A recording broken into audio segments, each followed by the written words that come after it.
Alexandre. Oui. Bonjour, bienvenue. Bonjour. Bonjour Alexandre. Merci. Rentrez. Je vous en prie, prenez place Alexandre, bienvenue à l'EM Lyon. Merci. On est ravis de vous recevoir au sein de notre campus. Alors Alexandre, on va vous expliquer comment va se dérouler cet entretien. Dans un premier temps, on va très rapidement se présenter, mon co-jury et moi-même. Et à la suite de quoi, on va vous donner la parole. Vous allez devoir vous présenter durant 1 minute. Ensuite, vous allez tirer 4 cartes. Une carte d'expérience, une carte de projet, une carte de créativité et une carte de personnalité. Là, comme on est dans le cadre d'un entretien, d'une simulation d'entretien, on vous a sélectionné les cartes. Et les 4 sujets sont écrits au verso de cette feuille. Après ces 4 cartes que vous devez traiter durant 10 minutes, où on peut échanger parfois, vous aurez 15 minutes pour échanger avec nous et surtout pour expliquer vos motivations, vos valeurs, vos expériences, bref, tout ce que vous souhaitez développer dans le cadre de cet entretien de motivation. Est-ce que c'est clair pour vous le format de cet entretien, Alexandre? Très clair, merci beaucoup. Parfait. Alors, je m'appelle Guillaume Pucharkos. Moi, je suis un ancien élève de l'EM Lyon et je suis actuellement sur le point de créer une entreprise dans le monde de l'éducation. D'accord. Et rebonjour Alexandre, me concernant, je m'appelle Arnaud Sévigné, je suis responsable des concours et des admissions AST à l'EM Lyon Business School et ce depuis 5 ans. On vous donne la parole Alexandre, est-ce que vous pouvez vous présenter pour la première minute? Du coup, bonjour à vous. Je m'appelle Alexandre Kodjok, j'ai 23 ans. Je suis diplômé d'un DCG et je suis en cours de deuxième année de DSCG, du coup, diplôme supérieur de comptabilité et de gestion. Avant de poursuivre, je souhaiterais vous remercier pour le temps que vous m'accordez et de vous dire que je suis très content de pouvoir participer à cette oral avec vous. J'ai pour projet professionnel de collaborateur au sein d'un fonds de private equity, donc dans le capital d'investissement, spécialisé notamment dans les pays émergents. L'EM Lyon est une école qui me permettrait de pouvoir réaliser ce projet, tant sur le plan académique que professionnel et également associatif. Enfin, je pense pouvoir m'investir pleinement au sein d'associations au sein de votre école, telles que Solidaritaire ou également le Bureau des sports, qui concernent des activités et des centres d'intérêt que j'apprécie énormément. Je vous remercie Alexandre. Je vous en prie, prenez connaissance des 4 sujets Oui. qui correspondent aux 4 cartes que vous avez tirées. Merci beaucoup. On vous laisse 10 secondes et ensuite, dès que vous êtes prêt, vous nous dites et on peut commencer.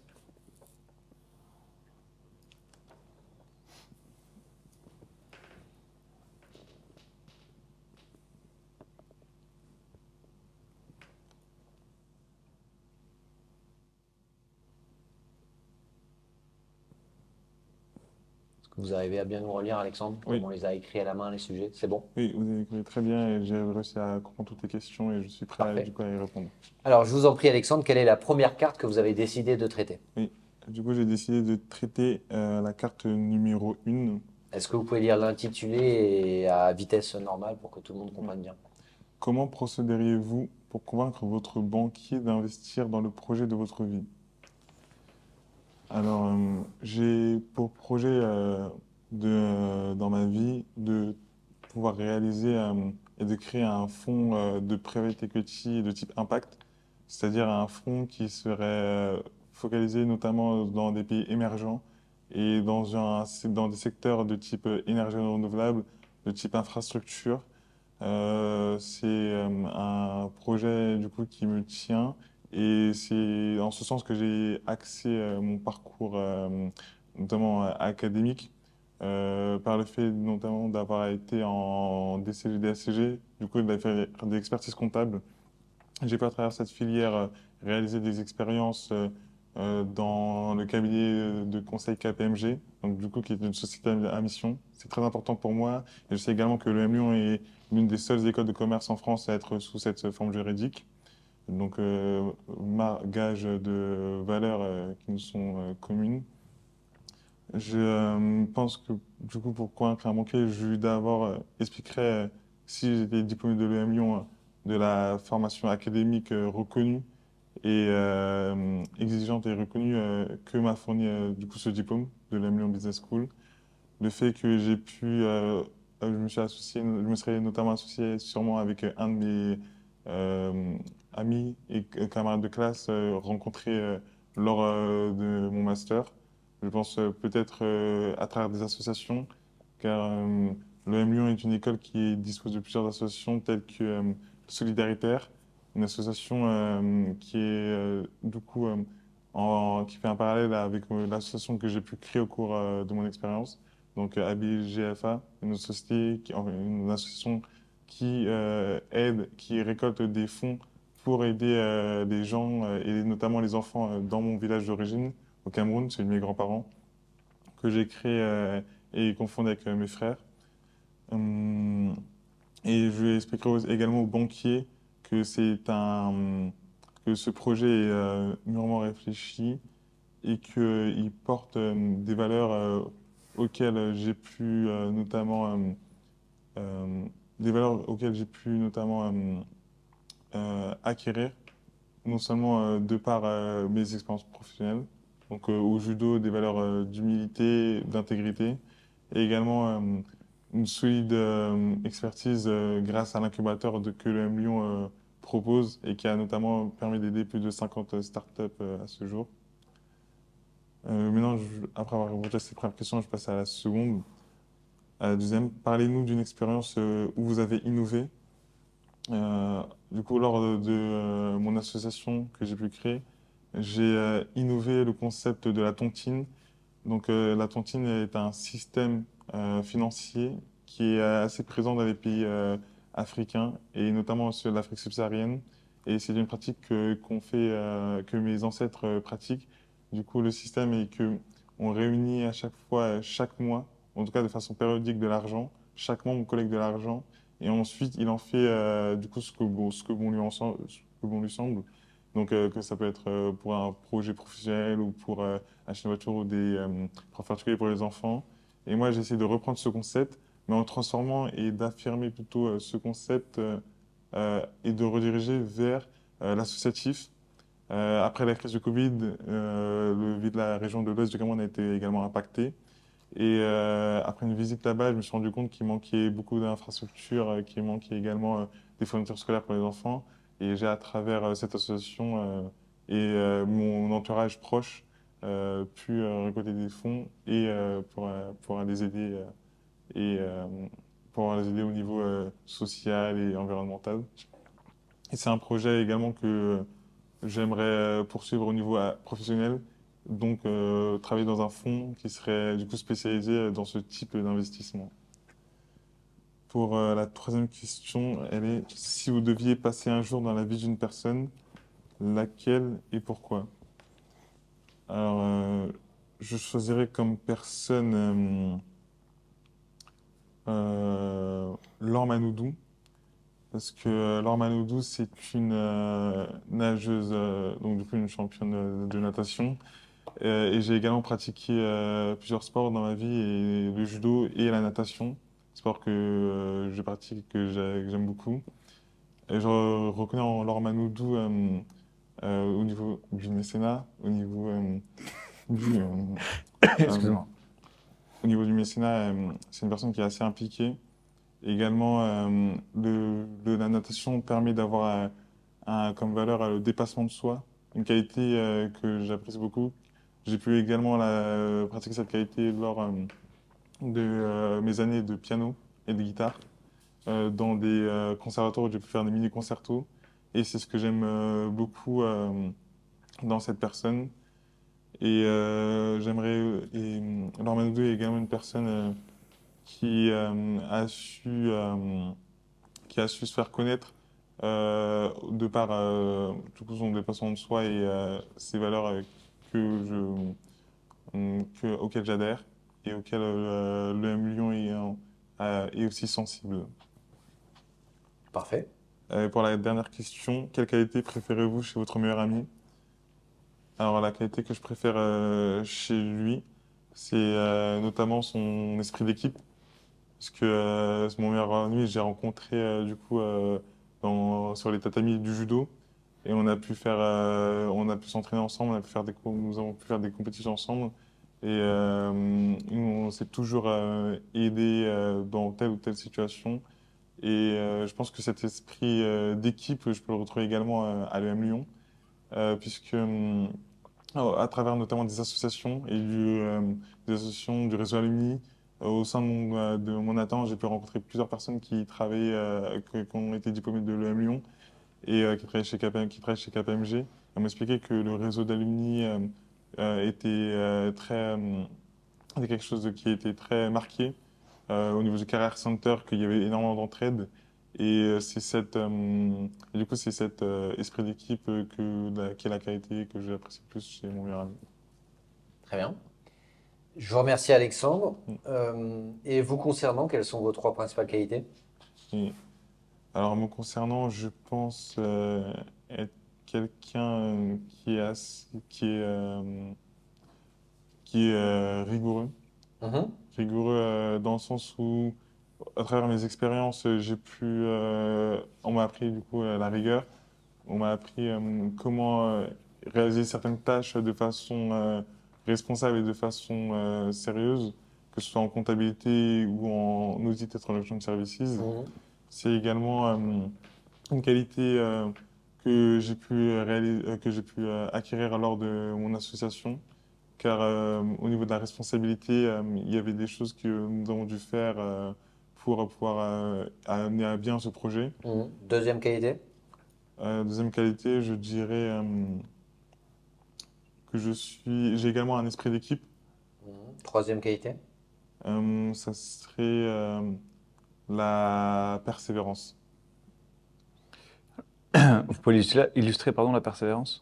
Et, je pourrais illustrer par rapport au fait que avant d'avoir fait une année avant d'avoir fait mon année de DCG, j'ai fait également une année de PACES, donc une première année commune aux études de santé. Et année qui n'a pas été concluante académiquement parlant, mais où j'ai pu apprendre énormément de choses, que ce soit au niveau des méthodes de travail, que ce soit au niveau j'ai pu également évoluer au niveau de j'ai pu sortir de ma zone de confort. C'est-à-dire que j'étais à Grenoble, cette année elle a été effectuée à Grenoble.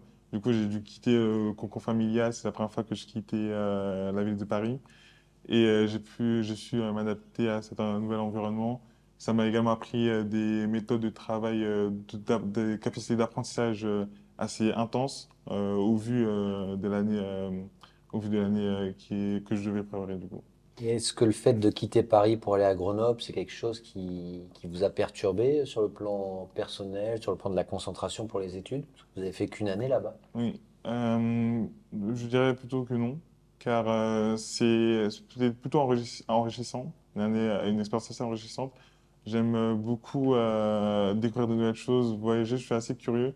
J'ai également fait un voyage en Grèce, justement, c'est un pays avec une histoire que j'apprécie particulièrement, même par rapport que ce soit l'Odyssée d'Homère ou l'Iliade, ce sont des cultures et des mythologies que j'apprécie. Et le fait d'avoir quitté Paris pour Grenoble a été plutôt enrichissant. J'ai pu découvrir de nouvelles personnes, une nouvelle ville. Et c'est une expérience que je souhaiterais également retrouver et je pense pouvoir retrouver à l'EM Lyon, car Lyon est une ville que je ne connais pas encore et que je suis prêt à découvrir, ou j'ai hâte de découvrir. Comment s'appelle la femme d'Ulysse? Excusez-moi. Comment s'appelle la femme d'Ulysse? La femme d'Ulysse, elle s'appelle Prométhée. La femme d'Ulysse Prométhée? Alors, PACES et maintenant gestion et maintenant PE. Mm. Comment on arrive à relier tous ces univers qui sont quand même plutôt différents? Alors, au début, je me suis orienté vers la PACES car c'était pour pouvoir aider, du coup, être docteur et pouvoir aider les personnes. Sauf que je me suis rendu compte que pour avoir un impact, pour avoir un impact plus significatif, si j'ai du coup, des entreprises qui aident des personnes, avec un effet papillon, j'aurais pu avoir un plus grand impact. Et c'est là où j'ai du coup décidé de pouvoir changer vers la comptabilité pour pouvoir être un directeur financier au sein d'une entreprise dans la santé ou dans l'infrastructure et les énergies renouvelables. Et dans le cadre de mon alternance chez KPMG, j'ai compris qu'en travaillant pour des fonds de private equity, il existait des sociétés du coup pouvaient investir et qui avaient un impact réel sur l'économie réelle et des personnes. Et c'est pour ça que j'ai décidé de faire ce choix de la santé pour le monde des fonds d'investissement impact.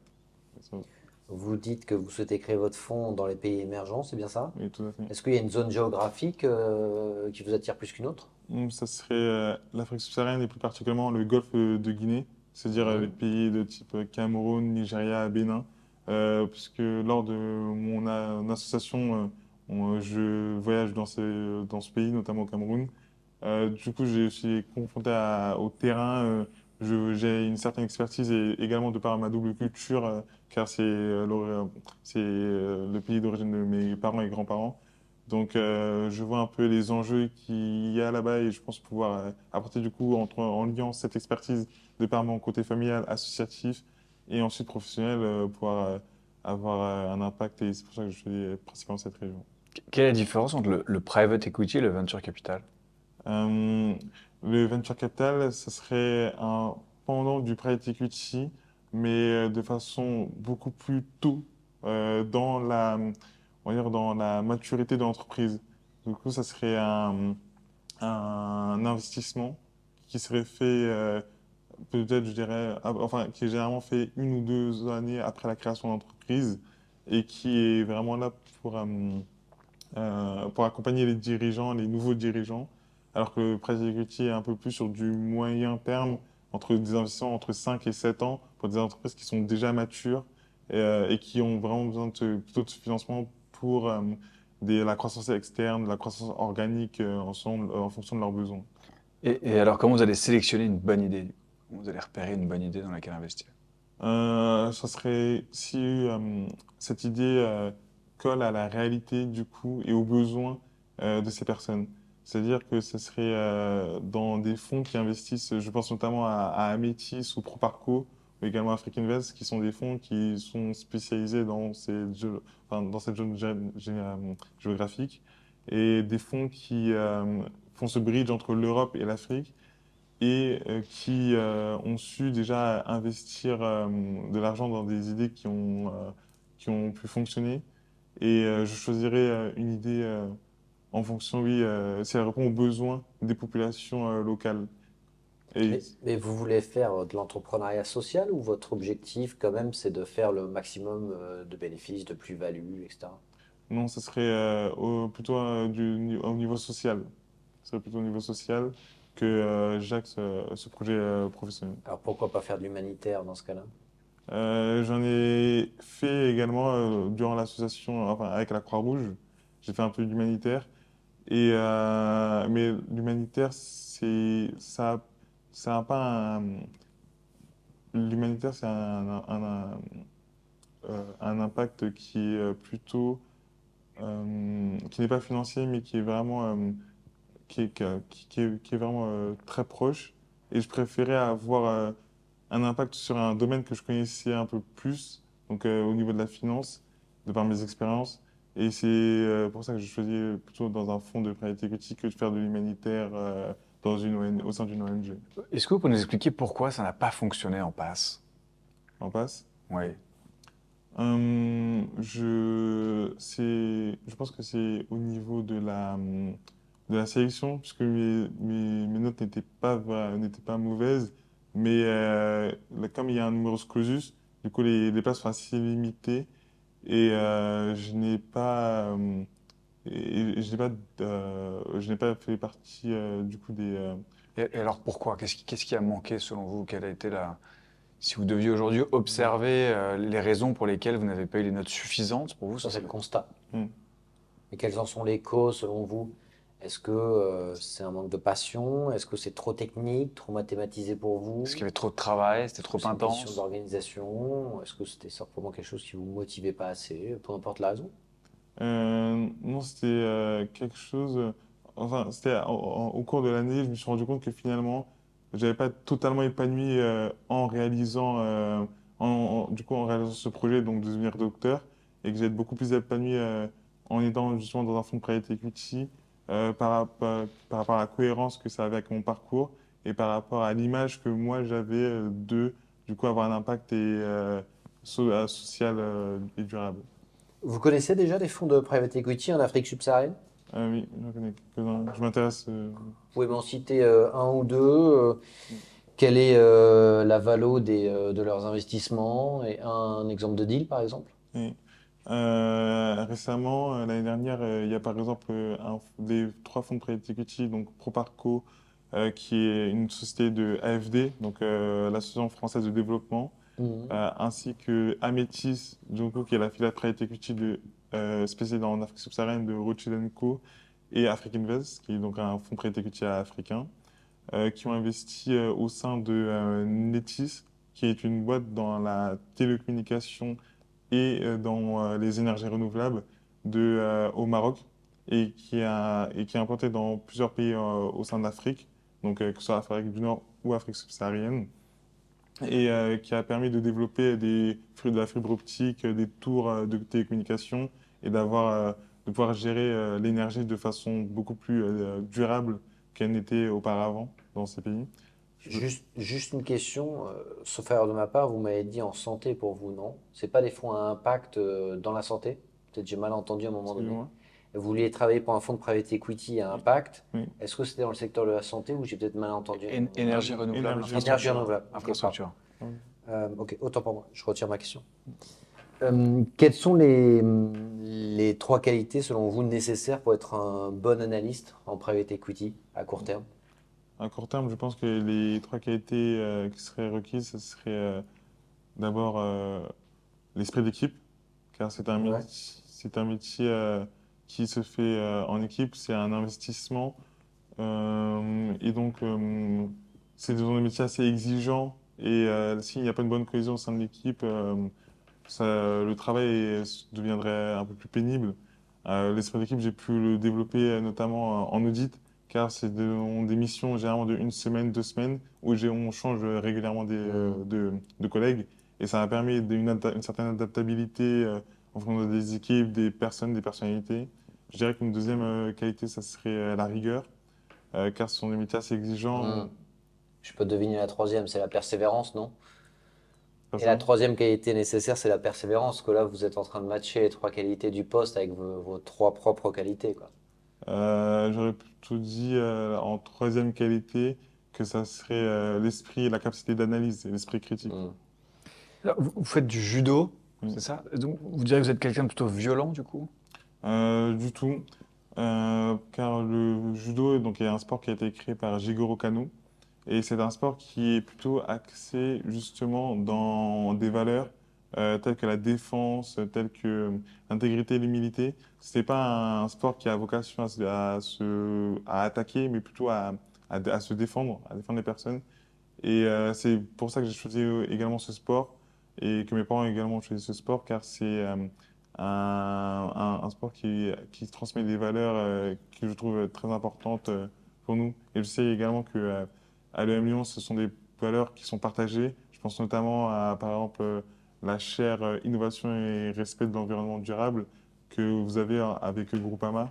Et c'est pour ça que je ne pense pas que le judo soit un sport violent. C'est quoi la chose la plus folle que vous avez faite dans votre vie, Alexandre? La chose la plus folle, c'était en Grèce, lors de mon road trip en Grèce. Hmm. Donc, du coup, j'ai fait un road trip, donc je suis passé du coup j'ai atterri à Athènes, et je suis passé par Olympie. Du coup, Mhm. Olympie qui est la ville où ont été fondés les Jeux Olympiques. Et c'est une ville qui est assez en hauteur, Mhm. et on peut faire du parachute dessus. Et c'est cette expérience que j'ai effectuée qui est la plus folle. En tout cas, que je considère la plus folle dans ma vie, la plus excitante. Est-ce qu'il y a une chose qu'on ne doit pas savoir sur vous? Quelque chose que je ne vais pas savoir. Euh, je pense que ça serait le fait que j'ai. Il est en train de réfléchir. Ça serait le fait Il que. passe en revue toutes les Ouais. choses qu'on ne doit pas Non, savoir. ça, c'est vraiment pas possible. euh, ça serait. Il y en a tant que ça. Allez, un défaut. Allez, on vous facilite la tâche. Un défaut, ce serait que je suis quelqu'un plutôt bavard.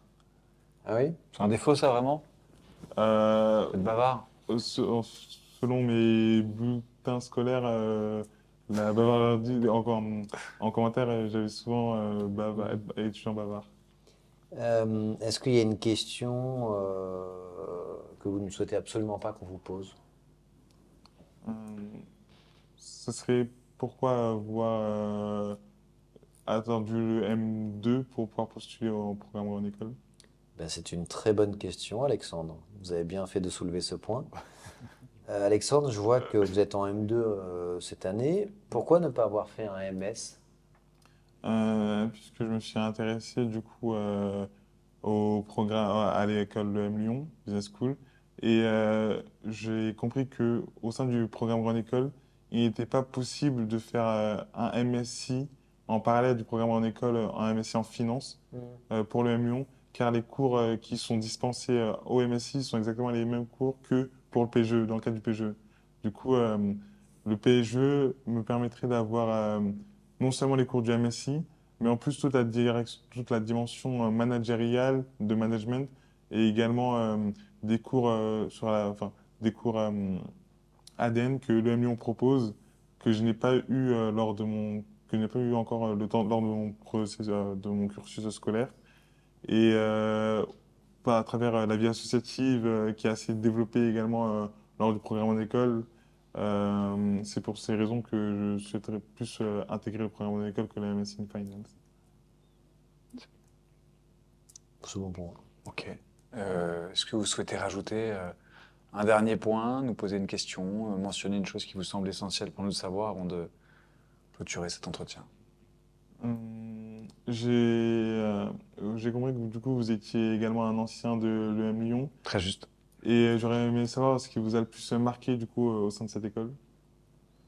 Les soirées, principalement les soirées. Non, je retiens votre question, Alexandre. Excellente question. On aura l'occasion de débriefer avec toi directement. On se concerte une quinzaine de minutes et on te rappelle pour te donner le résultat. D'accord. À tout de suite, Alexandre, pour le débrief. À tout de Ouais. suite. On va passer au débrief. Alors, c'était un entretien assez paradoxal. C'est un peu l'inverse des autres candidats qu'on a eus aujourd'hui. À savoir, les autres candidats avaient davantage des soucis ou des axes d'amélioration sur le fond et étaient plutôt bien sur la forme. Je dirais plutôt que toi, ton point faible, c'est un peu la forme. Alors peut-être parce qu'on est en fin de journée, il faut que tu te prépares à ça, hein, parce que le jour J, tu vas être convoqué, ça se trouve, tu vas passer à 17h30 et tu auras, entre guillemets, attendu toute la journée, plus le transport, etc. Mais sur la forme, je trouve que tu manquais un peu d'énergie, un peu de niaque, un peu de conviction. C'était un peu trop scolaire, un peu trop récité. Alors, on te demande pas d'être passionné par tous les aspects, tous les sujets que tu vas aborder, mais quand même un peu d'entrain. Là, tu réécouteras, le ton il était assez. Même le sourire. Tu vois, il y a un moment, il y a monotone. deux, trois fois dans l'entretien, tu nous as souri.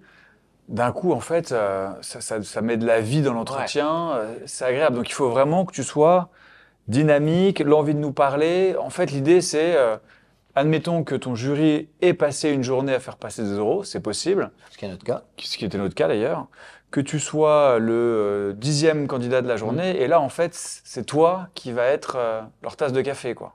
Tu vas les réveiller. Ouais. Tu vois ce que je veux dire? Et donc, pour ça, il faut vraiment que tu arrives. Alors, on est chacun un personnage, on a chacun une façon d'être dynamique. Donc, il faut que tu viennes avec ta version à toi, la plus dynamique, la plus souriante, qui a le plus envie de nous parler. Je te demande pas de t'inspirer de quelqu'un qui soit dynamique. C'est vraiment toi, quand tu étais puni pour bavardage pendant tes cours, et ben c'est cette version-là de toi qu'on va voir. Celui qui a envie de Un nous peu plus, parler, ouais. qui a envie de nous communiquer des choses, qui est là et qui dit, moi, je vais le réveiller, mon jury. Et Ok. c'est vraiment ça qu'on veut Ouais. voir. OK? Ok, ouais. Alors, voilà, mais avec ta version à toi. Mm. Alexandre, il a une manière d'être dynamique, d'être souriant. C'est cette manière-là qu'on veut voir. Tu étais un peu trop descriptif. Mm. En mode, tu nous disais ça, tu répondais aux questions un peu trop scolaires et pas assez dans l'optique du je vais les convaincre. Je vais leur montrer que je veux vraiment l'école, et je vais les montrer que je veux vraiment ce taf-là et que private equity, voilà, c'est pas en mode j'ai fait un exercice sur ma feuille et il faut le sortir. C'est vraiment quelque chose qui me tient à cœur, d'autant plus que c'est un fonds de private equity à impact dans les énergies renouvelables. Donc c'est quand même un peu un métier passion, ça. C'est pas un métier par défaut ou c'est pas un métier pour d'autres raisons du style le pouvoir, l'argent ou le statut social.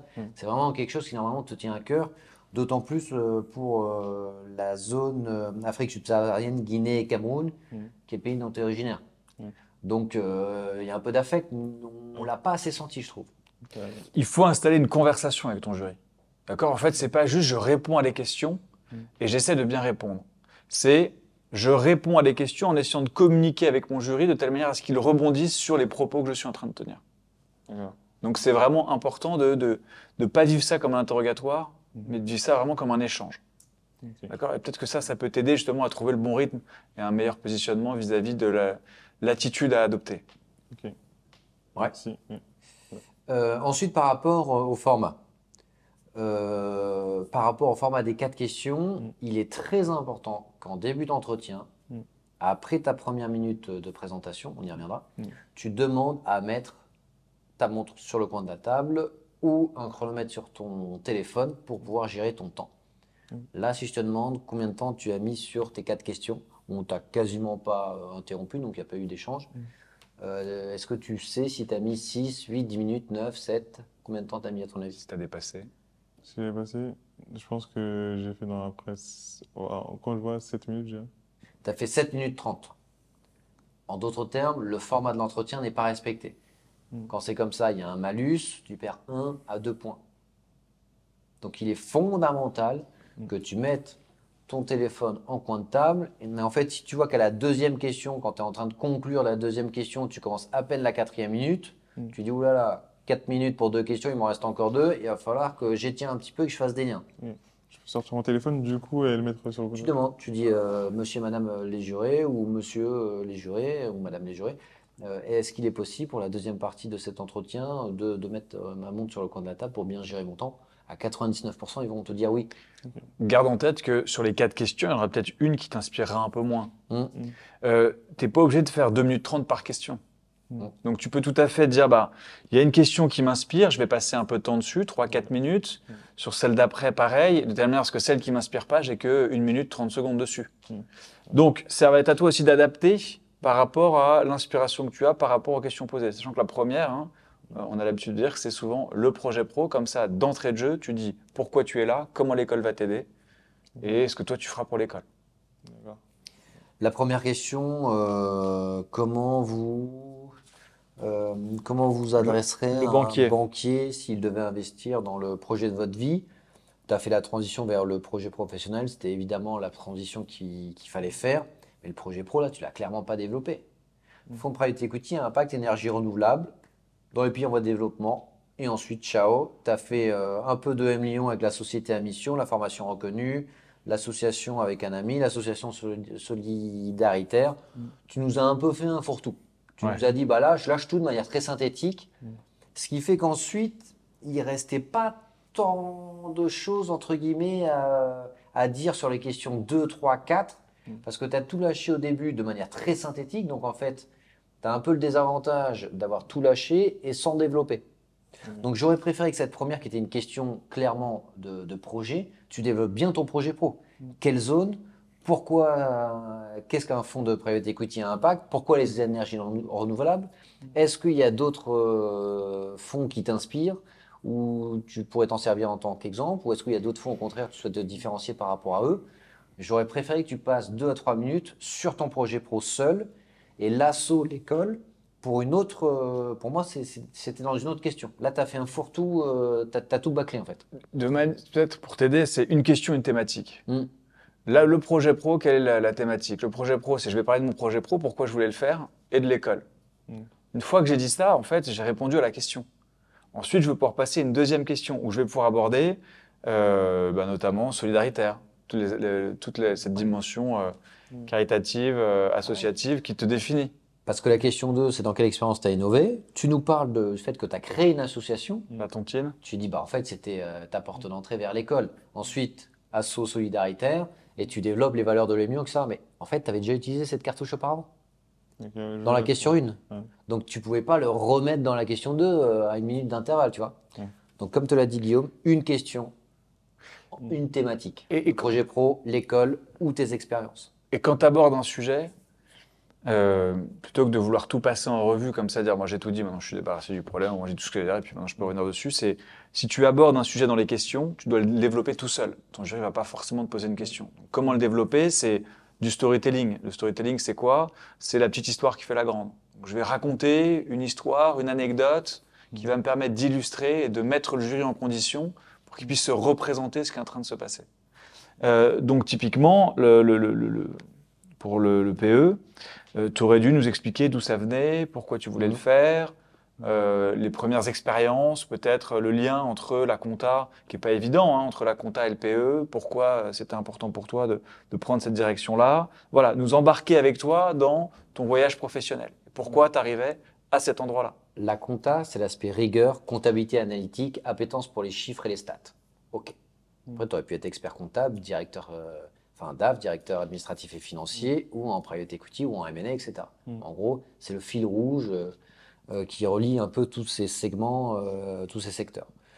Pourquoi le PI? Moi, je jouais la carte du justement un peu affect du je suis originaire de cette région et il y a énormément d'opportunités de croissance à la fois économique et aussi à impact, c'est-à-dire à but social. N'hésite pas peut-être à mettre en avant un alumni ou une personne avec qui tu as pu échanger, qui t'a donné des insights ou un retour d'expérience de son métier au quotidien dans un fonds de private equity. Et le mix de ça, un peu de perso du fait de l'origine de tes parents et toi-même et de tes grands-parents, plus tes compétences propres, donc tes hard skills que tu as développés dans ton DSCG, plus le feedback que tu as eu d'une personne que tu apprécies qui a peut-être 5 à 10 ans, 15 ans de plus que toi, ce mix de ça aboutit sur le private equity à impact dans cette zone géographique. Ouais, je comprends. Ouais. Et là, d'un coup, tout devient clair. Au moins, sur une question, ça te donne suffisamment de matière pour pas avoir besoin de lâcher toutes tes cartes. Sachant que tu as vraiment de la chance parce que tu en as vraiment beaucoup. Ah ouais. Et une fois de plus, part du principe qu'ils n'auront pas forcément ton CV sous les yeux. C'est clair. Donc il faut que tu sois capable de te dire, je vais prendre déjà des points que je veux placer à tout prix dans mes questions. Je vais utiliser les questions comme une excuse, comme un support pour pouvoir réussir à aborder ces différentes thématiques. Donc il faut que tu les définisses. Donc il y a au moins le projet pro, l'origine du projet pro et l'école. Ça, c'est ce que tu dois mettre de manière impérative. Et puis après, il y a pourquoi vous, à savoir les associations. Une fois que tu as réussi à quadriller comme ça et à l'introduire dans les questions, tu as fait 90% du job. Par rapport à ton projet professionnel, un moyen d'allonger un peu le discours et de bien développer ton projet professionnel, c'est de faire un court terme et un moyen terme. On n'est pas trop revenu là-dessus, mais tu nous as dit que tu souhaitais créer ton fonds de private equity impact, mais on ne s'est pas trop intéressé sur les différentes steps pour créer ce fonds. Sauf si j'ai zappé une étape, mais on a bien compris que c'était ton objectif, mais tu vas pas le faire dès la sortie de l'EM Lyon. Donc on aurait aimé avoir à court terme le poste de junior que tu allais occuper pour acquérir de l'expérience, pour développer une expertise, peut-être mettre un peu de capital financier de côté et te faire un réseau pour pourquoi pas t'associer avec 2-3 personnes, pour ensuite, d'ici 5 à 10 ans, lancer ton propre fonds. Donc fais un court terme et à moyen terme, à horizon 30-35 ans, là il y a la création de fonds. Mais avant, il faut que tu nous expliques 1 à 2 étapes, 1 à 2 marches que tu franchis. Ça peut être en tant que salarié dans des fonds ou alors au contraire dans d'autres types de boîtes. Ça peut être de l'audit où tu développes des expertises que tu vas réutiliser. Tu n'es pas obligé de faire private equity, c'est très bizarre. C'est plus banque, mais... Parfait. Généralement, il faut un petit passage, un petit stage en P1 en audit et ensuite un peu de M&A. Sur une question, je pense qu'on s'est mal compris sur la question du MS. Je t'ai dit quelle question tu veux pas qu'on te pose. Tu nous dis, moi je suis en M2, je voudrais pas qu'on me pose la question du pourquoi je suis un PGE. En effet, tu as raison, tu es en fait un bac plus 5-6. On va te dire, mais faites un MS. Attention, il y a le PGE. Le programme grande école, c'est le master grande école classique. C'est le bac plus 5, diplôme phare. Ensuite, à l'intérieur de ce PGE, la dernière année du PGE, l'année de spécialisation, le M2, la version anglaise, ça s'appelle le MSc.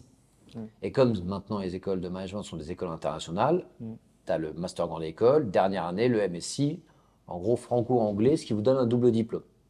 Et moi, la question que je t'ai posée, ce n'était pas sur le MSc, c'était sur le MS, qui est un master spécialisé, qui est un autre diplôme que le PGE, un autre diplôme que le MSc. C'est une année que tu fais après ton bac plus 5 pour justement avoir une initiation ou une spécialisation dans un domaine. Exemple, j'ai fait un bac plus 5 en école d'ingénieur, en école d'art, en école d'architecte. Je veux avoir des formations de base en management ou en finance ou en marketing. Après ce bac plus 5, je vais faire un MS, un master spécialisé. Mm. Toi, étant donné que tu as fait en effet une école de comptabilité, tu pourrais totalement faire ça. D'où la question de. Donc, c'est pas le MSI, confond pas. Ok. D'où la question du pourquoi le PGE. Tu as plutôt bien répondu, à savoir tu as besoin d'avoir une formation en profondeur dans différents domaines, à la fois du marketing, de la communication, puisque tu vas lancer ton fonds, donc il faudra bien que tu te fasses connaître, en termes de démarchage commercial, en termes de gestion des coûts, de recrutement, sur tous ces aspects-là, de stratégie. Il faut que tu aies le mindset et les différents process intellectuels ou même les hard skills pour les logiciels à maîtriser pour développer ton fonds. Tu parlais de verticalité et d'horizontalité, c'est-à-dire que verticalement, oui, effectivement, tu es un expert sur la compta et la gestion, ça c'est vrai, mais tu as besoin de toute la transversalité, toutes les compétences qui viennent autour de celui du comptable et du gestionnaire qui vont te permettre justement de pouvoir comprendre l'ensemble des enjeux liés à un fonds de PE. Donc, son Ok. support. Exactement, ce que tu parlais de fonction de management. Voilà, mais n'hésite pas à citer les matières précises dans lesquelles vraiment tu vas avoir ce besoin. Donc il ne faut pas renier le fait que tu sois très fort en compta, ça oui, effectivement, tu es un expert, tu vas être expert comptable. En revanche, il y a tout un pan de la compréhension d'une entreprise qui te manque, et c'est ça que tu viens chercher, c'est vraiment la transversalité, l'horizontalité, si tu veux, des compétences. C'est ça que tu viens dire. Et alors, il ne faut pas prendre que ça, après il faut étoffer l'international, la vie associative. Et C'est vrai que l'international, est-ce qu'on en a parlé? on a Tu nous en as parlé de l'échange à l'international que tu souhaitais effectuer? J'ai parlé, attention, j'ai parlé que niveau associatif et Ouais. culturel. Du coup, Oui, ouais, c'est j'en ok, reste. mais il faut que tu fasses un échange à l'international. Oui, oui, bien sûr. Oui. Bah, Mais ça, j'en ai tu parlé. nous l'as précisé? Non, ça, j'ai compris. Et alors, c'est où? Ce serait la suite Shanghai. Pourquoi? D'abord, je prépare le HSK. Donc, Ouais, du j'ai coup, vu. Ça, en effet, il faut que tu le précises, hein. C'est extrêmement rare une personne qui commence à apprendre le mandarin quand même. oui, Bah oui. oui. Du coup, c'était justement pour pouvoir faciliter. Puis accessoirement, fonds de private equity dans cette zone géographique, Mm. c'est pas comme si la Chine et les intérêts économiques étaient de plus en plus présents. Oui, c'est ce que. Ouais, bah oui, mais on l'a pas entendu. Non, on l'a pas entendu. Oui, parce que. Tu apprends le mandarin. Qui commence à apprendre le mandarin? 1% de la population française. Mm. Tu souhaites être dans une zone où les forces économiques chinoises montent en puissance. Le lien, il est évident. Ouais. Bah Non, ouais, c'est il vrai faut que tu le mettes en avance, hein. c'est vrai que je l'ai pas dit, mais C'est clairement, tu le mets en avance. ok. Donc Shanghai, ok, pourquoi pas pour le mandarin. Mm. Mais dès que tu dis international égale Shanghai égale mandarin, Mm. t'expliques ensuite le lien entre la zone géographique bah oui. c'est évident. La Chine et l'Afrique. Une fois que tu fais ça, mais Il y a un intérêt business aussi. Ça peut pas être Énorme. juste un intérêt de langue. Ok. et là, ton profil devient unique. Auparavant, on se dit que tu es une valeur sûre. Non, mais tu es une valeur sûre en mode, tu es scolaire, Tu fais sérieux. t'apprends, C'est ça qu'on entend par t'es valeur. carré. Tu fais sérieux. On se dit que tu es un élève sérieux. t'es pas foufou, Ouais. mais en tout cas, voilà, tu es un DSCG qui va être en PI. Ok, très bien. Mais là, tu deviens vraiment unique sur le marché des candidats. Ok. On t'a mis la note de 12 sur 20. Tu perds déjà un point pour, entre guillemets, non-respect, enfin, pas entre guillemets, mais non-respect du format des 10 minutes. Il faut au moins dépasser 9 minutes, tu vois. Parce que 7,30, c'est trop light. Si tu changes la forme, en effet, créer un lien et être plus dynamique, plus souriant, plus avenant, etc., plus convaincant, tu gagnes 1 à 2 points. Et ensuite, sur le fond, avec ces améliorations, pareil, moi, je pense que tu vas encore monter de 2-3 points. Tu as le potentiel pour avoir un 17-18. Dernière précision, la femme d'Ulysse, c'est pas Prométhée. Oui, je sais. Mais C'est qui? alors celle du livre, je sais pas, mais je sais que c'est pas Prométhée du coup. Ça, c'est Alors, sûr. il vaut mieux dire je sais pas que Ouais. de dire je sais. Il vaut mieux dire celle d'Ulysse, je la connais pas, mais j'en connais une autre. En revanche, c'est toi qui nous dis, moi, j'adore l'Odyssée, j'adore l'Iliade, j'adore. Je te pose une question sur l'Odyssée qui est quand même pas la plus compliquée. Quelle est la femme d'Ulysse? Fais attention aussi à ça. Ok. Parce que peut y avoir, en fait, le problème de ça, c'est que lorsque tu vas mentir, ou en tout cas te tromper, alors je sais pas si ça a été Ah non, fait délibérément, non, non. c'est pas Tu mentir. pensais vraiment que c'était Prométhée? Ah non, je pensais que c'était Prométhée, mais c'est après quand du coup je me suis revu et que j'ai compris que c'était pas elle. Ok, C'est pour ça qu'il a dit avec un tel aplomb, ok. en mode il était serein, quoi. T'es sûr de toi. Bon, Serein. c'est Pénélope qui tisse, qui détisse en attendant que Ulysse revienne de son voyage et qu'elle veut pas. Enfin, bref, je vais pas te refaire l'histoire, tu la connais. Mais donc ça, fais attention à ces points de culture et à ce que tu cites. Parce que si tu donnes une perche à ton jury, normalement, tu es censé être content. Tu as envie de parler de l'Odyssée. Moi, je me suis dit, en fait, il en parle. parce qu'il a envie d'en parler. Mhm. Donc ça, c'était un point important. Et puis peut-être aussi sur la question 3, Laure Manodou, l'idée n'est pas de parler de Laure Manodou, c'est vraiment de parler de toi au travers d'elle, hein, on est d'accord. Et tu aurais vraiment dû, pour le coup, détailler ce qui se passait en natation, parce que tu as quand même fait des concours régionaux, tu as fait des coachings de jeunes nageurs. Je veux dire, c'est extrêmement impressionnant. Il aura appris à nager, mais il a mis ça en coaching de jeunes nageurs. Coaching de jeunes, c'est pas mal. Il y a un côté marketing. C'est très pas bien. mal. Tu t'es bien marketé là pour les postes. Hein. Non mais on doit l'entendre ça. Tu vois. C'est ce que je te disais. Ouais, Ça, c'est en clair. fait, tu dois nous le dire. T'imagines que tu clips l'entretien, mais c'est aussi parce que Mais ta natation, il faut judo, qu'on se rende squat, compte en fait. guitare, histoire. Et T'as judo, beaucoup de centres d'intérêt. participation à concours régionaux, guitare, 14 ans, concerto, équipe individuelle et en équipe. Donc il y a tout un tas de choses que t'as pas dites que tu ne peux pas quitter sans l'avoir dit. Et une fois de plus, moi je le sais parce que j'ai ton CV sous les yeux, mais t'imagines, tu sors de cette salle, Le mandarin. on sait pas tout ça. Très pratique. Alors que on te dit il faut être plus dynamique, il faut être. En fait, du coup, on s'attarde sur des détails qui, si tu nous racontes tout ça, on se dit bah en fait, bon, il a le droit de pas venir dans sa version la plus dynamique parce que, en fait, ce qu'il raconte est hyper dynamique. Tu vois ce que je veux dire? Donc c'est pour ça qu'aujourd'hui nous on te met 12, mais avec, en fait, c'est très frustrant pour nous de te mettre 12 parce qu'on sait ce que tu peux dire et du coup, ben valoir. C'est un 12 potentiel 18. Ah oui, il y a vraiment un énorme potentiel. Et pour passe aussi, pour ton année de médecine, il ne faut pas hésiter à, je pense, à être capable d'avoir un recul sur cette année, parce qu'on risque de t'interroger dessus, en disant mais pourquoi ça n'a pas fonctionné? Donc il faut que tu te poses cette question-là. Tu as le droit de dire, voilà, moi aujourd'hui, j'ai commencé des études de médecine parce que eh bien, c'est important pour moi d'aider l'autre, c'est important pour moi de m'investir pour les autres et de donner de mon temps.